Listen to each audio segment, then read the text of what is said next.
yung paraan paano tayo mag-iintikad o paano tayo magtatama ng mga mali na nakikita natin sa social media. Alam natin na obligasyon ng pagtatama ng mali. Sinabi ng Propeta sallallahu alaihi wasallam, "Man ra'a minkum munkaran falyughayyirhu bi yadihi, fa in lam yastati' fa bi lisanihi, fa in lam yastati' fa bi qalbihi, wa dhalika ad'aful iman." Obligasyon natin na itama ang mali at 'yun ay nakadepende sa kakayahan. Kung kaya mo na sa pamamagitan ng kamay mo, may otoridad ka, gawin mo. Kung hindi, sa dila, pamamagitan ng dila mo, sa pagsasalita mo. Kung hindi, ay isa puso mo pa rin. Pinaliwanag din natin yung asal ng amru bil ma'ruf wa nahyu 'anil munkar at yung kahalagahan nito sa ating reliyon. So sa kahalagahan ng amru bil ma'ruf wa nahyu 'anil munkar, ibinilang siya ng ilang mga scholars na pang-anim na haligi ng Islam. Ngayon, paano magbibigay tayo ng ilang guidelines pagdating sa pagtatama ng mga mali na nakikita natin sa social media? Una, nakita na natin na i-consider natin is yung kakayahan natin. Pangalawa, na i-consider natin ay yung level or yung antas ng pagkakamali na gusto nating ituwid. Ang pagkakamali, iba-iba rin ang level niyan eh. Iba-iba rin yung antas ng pagkakamali. May mga pagkakamali na maabot sa punto na pwede mo na lang palagpasin at pagka nagkaroon ka ng pagkakataon ay personalin mo.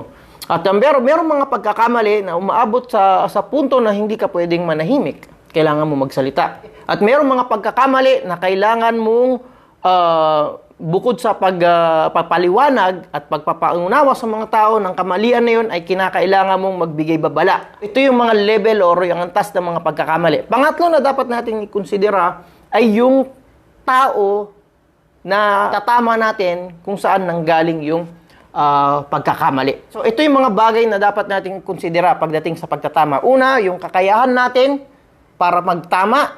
Pangalawa, yung antas ng pagkakamali na gusto nating itama. Pangatlo ay yung tao o yung antas ng tao, yung uri ng tao na gusto nating itama na kung saan sa kanya nagmula yung pagkakamali. So, papasok tayo dun sa pangalawa kasi yung una alam na natin, yung level natin. Okay? So, may authority ka, kung wala, dila, kung wala, hindi. So, pangalawa, yung antas ng pagkakamali. Pagka ang antas ng pagkakamali ay may kinalaman sa ating pananampalataya, kasi kung ang pagkakamali ay hindi naman magdudulot ng pinsala sa iba, yung pagkamali na yun ay para sa sarili lang niya. So, etong mga ganitong klase ng pagkakamali, ang pinakamainam, walang duda, ay personalin mo yung tao. PM mo, puntahan mo, kausapin mo. At kung kaya, pwede mo pa nga siyang pagtakpan mo. Yun yung una. Pangalawang klase ng pagkakamali, yung pagkakamali na kumakalat sa iba o naapektuhan yung iba. Pagdating sa punto na ito, kinakailangan mong ipaliwanag, okay, yung pagkakamali. Okay? Para maintindihan din ng iba at hindi sila mahulog sa katulad ng pagkakamali. Yung pangatlo, na antas ng pagkakamali, kapag yung pagkakamali na yon ay hindi lamang nagdudulot ng pinsala sa iba, bagkus ay nananawagan pa sila patungkol doon sa pagkakamali na yon. Sa pangatlong uri na ito ng pagkakamali, hindi na magiging sapat yung pagpapaliwanag mo. Kinakailangan mo na rin magbigay ng babala at warning sa mga Muslim na iwasan yung pagkakamali na yun. So, yun yung pangalawa. Yung pangatlong bagay na dapat nating ikonsidera ay yung tao na itatama o iaano natin. Okay? Kasi kapag ang tao na nagkamali, halimbawa, ay mula sa mga ami o mga pangkaraniwan na mga Muslim, of course, kahit sino, kaya siyang pagsabihan at pagsalitaan. At pagdating sa pagtatama, syempre, tandaan natin yung adab. Kailangan meron tayong tamang asal at pag-uugali sa pagtatama. Hindi ka pwedeng magsalita ng masama. Kasi, tandaan natin, ang pag-ingkar o ang pagtatama ng mga bagay, meron din itong pamantayan. At ang ang pagmamalabis, okay, doon sa pagtatama, kaya malagpas ka na sa hangganan, ay kasalanan. Yun mismo ay mungkar na rin na dapat paalalahanan at pagsabihan na sumusobra ka sa hangganan mo. Ang pagtatama sa pagkakamali, sabi nga ng mga ulama, ay yung qadr al-haja. Ibig sabihin, kung ano lang yung kailangan na ipaliwanag mo, yun lang ipaliwanag mo. Huwag ka nang lumagpas. Okay? Kung yung pagkakamali niya ay sa bagay na yun, yung ipaliwanag mo ay patungkol lang sa bagay niyon. Huwag ka nang pumasok sa personal na buhay ng tao, huwag ka nang pumasok sa ganito, huwag ka nang pumasok sa mga, yun yung sinasabi natin na below the belt. Lumalagpas ka na dun sa issue.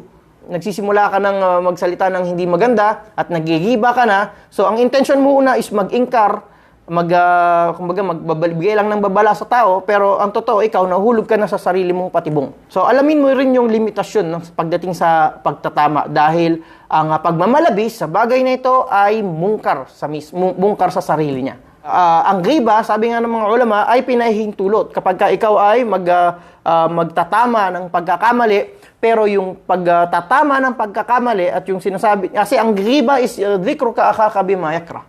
Yung banggitin mo yung mga bagay na ayaw nung kapatid mong Muslim.